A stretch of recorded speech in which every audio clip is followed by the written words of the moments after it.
Hi guys, my name is Caitlin Kiernan and this is my gummy bear experiment. Osmosis is defined by liquid flowing through a semipermeable membrane to a higher concentrated area. There are two different types of osmosis solutions that occurred in this experiment. There was a hypertonic and hypotonic. The hypertonic solutions occur when the concentration in the solvent outside of the cell is greater than the inside of the cell. And the hypotonic solutions occur when the concentration on the inside of the cell is greater than the solvent on the outside. Diffusion is the movement of particles from higher concentrations to lower concentration areas, and then continuing this back and forth until equality is reached, also known as an isotonic solution. So here are some of the steps for the experiment. Obviously, the first thing you need to do is you need to choose your gummy bears. I personally chose two separate colors just so it was a little bit easier for me to understand which one was which. I filled both of the cups with exactly half a cup of water, and for the salt, I put half a teaspoon of salt in the cup with the salt. All right, and then I placed both of the gummy bears that I chose in each cup. And as you can see here, the green one was for just the tap water, and the red gummy bear is in the tan cup is with the salt solution. So hour one, there wasn't really much of a difference. I did notice a little bit of growth in the green gummy bear. Both of the colors in the both of the like colors from the gummy bears went into the water, so they kind of turned a little bit green and red, but nothing too crazy.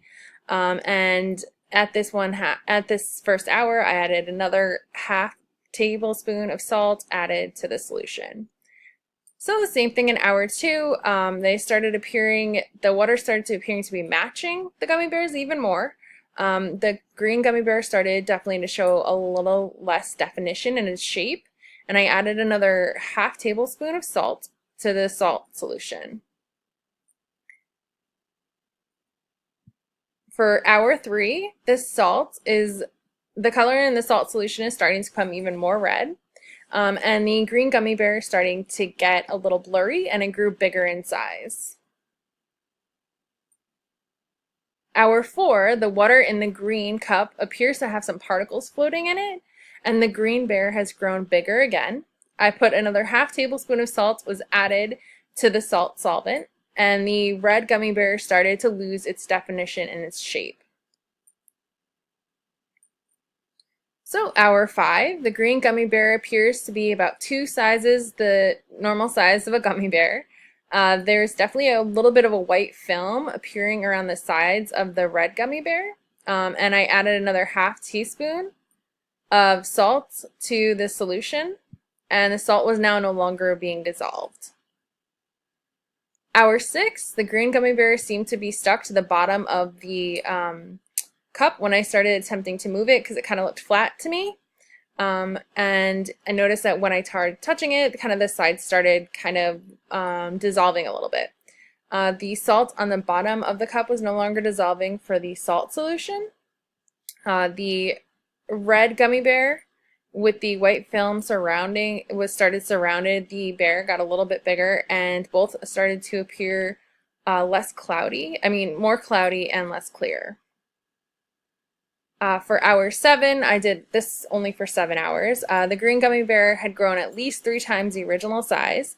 The water had a lot of particles floating in it, and the green tint was still there, as well as the red gummy was completely surrounded by the white film, and it appeared to have the water in this red solvent appeared to have a red tint with a white film on the top. Here are my final observations. It kind of looked really jello-y, which was kind of interesting. Why the green gummy grew in size. The green gummy bear provided an example of hypotonic solution.